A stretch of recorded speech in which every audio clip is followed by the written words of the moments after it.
Hozirgi zamonda chiroyli xotin uchun chiroyli pul kerak. U haligi avvalgi zamondagi sochini qatiqlab yuvib, qoshiga qalin qilib o'smani qo'yib olishlar u inamiz zamonida qolib ketgan. Hozirgi ayollar unga unamaydi. Hozirgi erkaklar ham unaqangi tabiiy go'zallarga emas, o'ziga million sarflagan ayollarga anqayib qarayapti-da. Ko'chada ham, internetda ham. Hammasi ham emas, ba'zilari. Lekin o'zini ayoliga rasvodga kelganda nima dermish? Yo'q, onasi shundoq ham go'zalsan. O'zing tabiiy go'zalsan. Tabiiylikka nima yetsin? Menga shundoq ham yoqasan dermish. Lekin o'zi yana ko'chadagi o'sha million sarflagan soxta go'zallarga anqayib qararmish, havas qilib. Hammasi ham emas, ba'zilari. To'g'ri, lekin shunday erkaklar ham bor.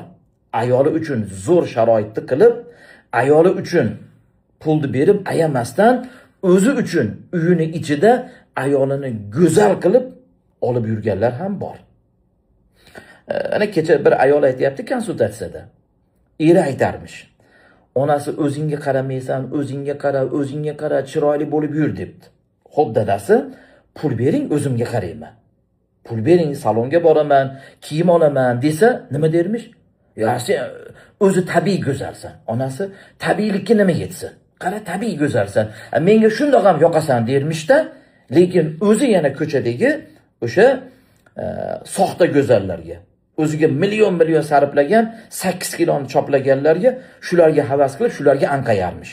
Lekin xotiniga pul bering deganda tabiiy go'zalsan, tabiiylikka nima yetsin dermish.